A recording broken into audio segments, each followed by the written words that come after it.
نحمده ونصلي على رسوله الكريم اما بعد قال الله تبارك وتعالى في القرآن المجيد اعوذ بالله من الشيطان الرجيم بسم الله الرحمن الرحيم قل هذه سبيلي ادعو الى الله على بصيرة انا ومن اتبعني صدق اللہ العظیم۔ میرے محترم بزرگوں، بھائیوں، آپ حضرات کو یہ معلوم ہے کہ اللہ تبارک و تعالی نے ہم سب کو بہت مبارک اور پاکیزہ دین دیا ہے، اور اس دین کی محنت ہمیں عطا فرمائی ہے، اور دین کی محنت کے ساتھ اللہ تبارک و تعالی نے مدد کا وعدہ فرمایا ہے، اور دین کے راستے میں چلنے کو اللہ نے اپنا راستہ بتلایا ہے۔ اسی لیے اللہ تعالیٰ قرآن میں فرماتے ہیں، قل، اے نبی جی کہہ دیجئے، ہذہ سبیلی ادعو الی اللہ، یہ میرا راستہ ہے، میں لوگوں کو اللہ کی طرف بلاتا ہوں۔ تو میرے دوستو، کچھ سال پہلے جب جہالت عام تھی ہندوستان کے اندر، حضرت جی مولانا الیاس صاحب رحمۃ اللہ علیہ کی بڑی فکریں تھی کہ امت میں دینداری عام کیسے ہو جائے، لوگ دین پہ کیسے آ جائے، ہر گھر میں دیندار لوگ کیسے بن جائے۔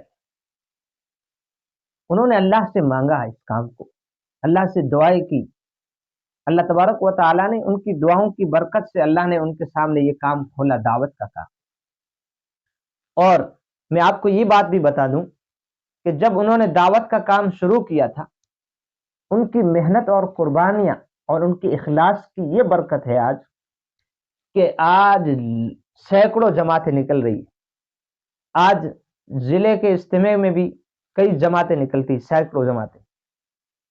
اور جب ہندوستان کا بڑے لیول پہ جب اجتماع ہوتا ہے تو اس میں تو ہزاروں جماعتیں نکلتی ہے۔ ہدایت کا سب سے بڑا یہ آج ذریعہ ہے، جیسے مدارس ہیں اسی طرح دعوت و تبلیغ بھی ہے۔ اور چونکہ کچھ لوگ جو باطل پرست تھے، جنہوں نے دین سے زیادہ محبت نہ تھی، جن کو اپنا فرقہ بچانا تھا، ان لوگوں نے بھی یہ کام شروع کیا۔ حضرت جی رحمت اللہ علیہ کے دیکھا دیکھی، اس دعوت کے نہج کی دیکھا دیکھی انہوں نے کام شروع کیا۔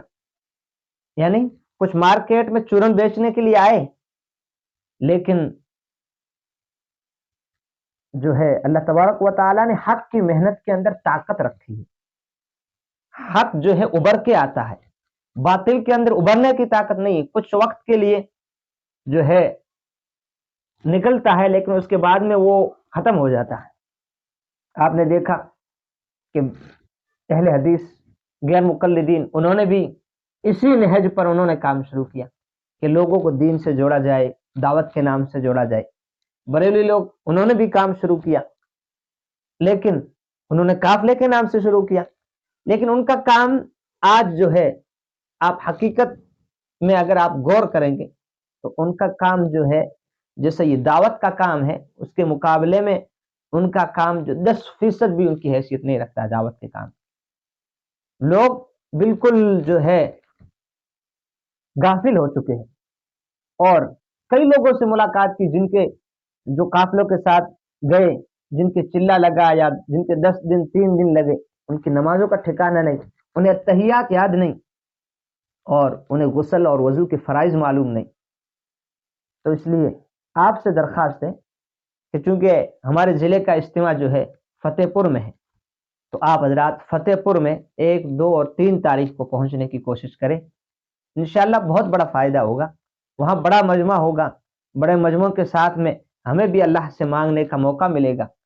اور حضرت مولانا صلاح الدین صاحب دامت برکاتہم العالیہ تو یہاں تک فرماتے ہیں کہ جب آپ ایسے بڑے مجمع میں ہو تو پھر موقع کی مناسبت سے دعا کر لیا کرو کہ اے میرے ربا، میں نے سنا ہے حرم شریف میں بھی اتنا بڑا مجمع ہوتا ہے، بلکہ اس سے بھی بڑا مجمع ہوتا ہے، یا اللہ مجھے جس طریقے سے یہاں مجمع میں بیٹھنے کی توفیق ہوئی ہے، یا اللہ مجھے حرم شریف کے اندر بھی وہاں بھی پہنچا دیجیے، تاکہ میں وہاں بھی کئی لوگوں کے ساتھ نمازیں ادا کروں، اور وہاں جا کر کے تیرے حبیب صلی اللہ علیہ وسلم پہ روزے پر جا کر کے حاضری دوں۔ تو یہ جو ہے انشاءاللہ ہم سب پہنچنے کی کوشش کریں، ضرور بھی ضرور۔ دیکھو، ہماری دین زندگی میں آنا بہت ضروری ہے۔ خود آدمی اپنی فکر کرے کہ میرے دین زندگی میں ہے یا نہیں۔